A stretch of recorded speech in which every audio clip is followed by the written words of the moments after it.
سلام سلام أعزائي، معكم أنا اسمي سلمى نزار وهذه قناتي. نعم، نورتم، أهلا وسهلا. طاب يومكم. بغينا نتحدثوا حول علاش الألوان الحالية دخلها في الموضة. علاش الألوان الحالية دخلها في الموضة؟ هذا السؤال غادي نطرح وجهة نظر، اعتقد في الأخير مهم. الناس قالك راهي حابة ترتاح وتتهنى بعد بزاف ضغوطات، كورونا، أزمات معيشية، حروب، مشاكل. الناس ولات تميل ألوان باش تداوي داك القلب وتريح العين. هذا السبب قالك دخلوا اللون الأزرق الباهت باش يبرد القلب، والبيج والرمادي الفاتح والباستي تعطي راحة وصفاء. اوكي، كي شغل هادو الالوان هما يبردوا النفس، كي شغل كاين يشعلوها وكاين يبردوها. لا قريتو، لا تفكروا قريتو باك في الثانويه ولا مش عارف الليسي وكاع. كان يقول لك الالوان الساخنه وكان الالوان البارده. صح، هذه الكلام صح 100%. مش راهم يقول.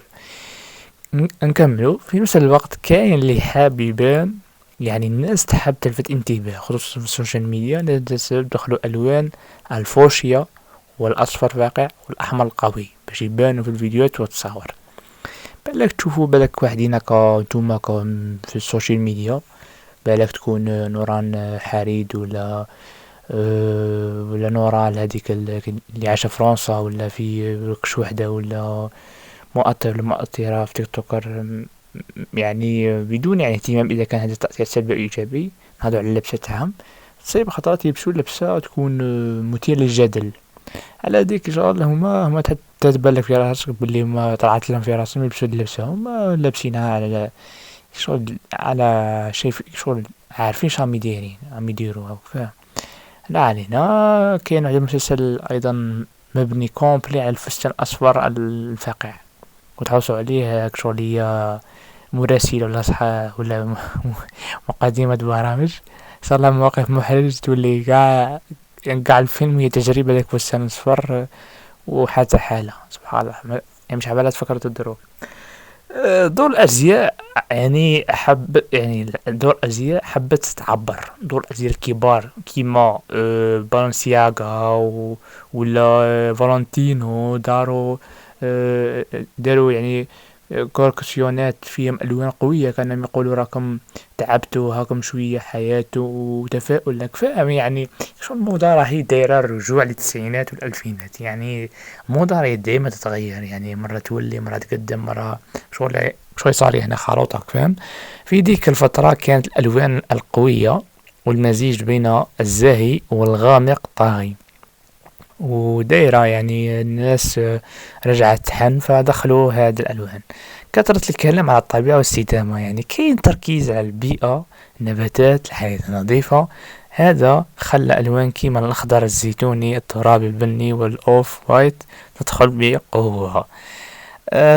يقول لك هي الألوان الحالية داخلة في الموضة، يا إما باش تفرح وتلفت انتباه، يا إما باش تعطي راحة وطمأنينة. بزاف منها مستوحاة من طبيعة ونوستالجية حنين للماضي. أه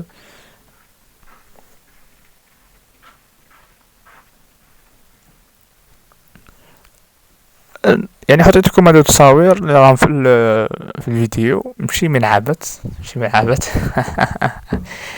انا شوف، كنت تشوف حياتنا في الالوان تغيرت بزاف. بغينا ولا كرهنا تغيرت بزاف. كيف تغيرت؟ شوف، احنا شغل انا من درس من الناس كاع يقول لك بلي الطفل ولا مي تبغي تقرا ولا لا لازم له تكثر له الالوان. بمعنى العنوان مثلا ديرو حمر، العنوان الزوج ديرو بنفسجي، ديرو تشيني فاهم. شغل لازم تخلط هكا باش تحس بالراحه. وتاني الانسان هو يفرح مش بالوان، يريح ويفرح وكاع. بعد ولات واحد ما بعد اخر السنوات ولاو يركزوا على الباج، على الاسود في الموضة، على الابيض، على الرمادي، على فاهم هذاك الاخضر، هذاك الفونسي اللي راك تشوفوه في مش عارف وين راك فاهم. كي شغل هنايا كاين نوع من نوع من هكا كي شغل جعل الانسان او جعل العالم سوداوي.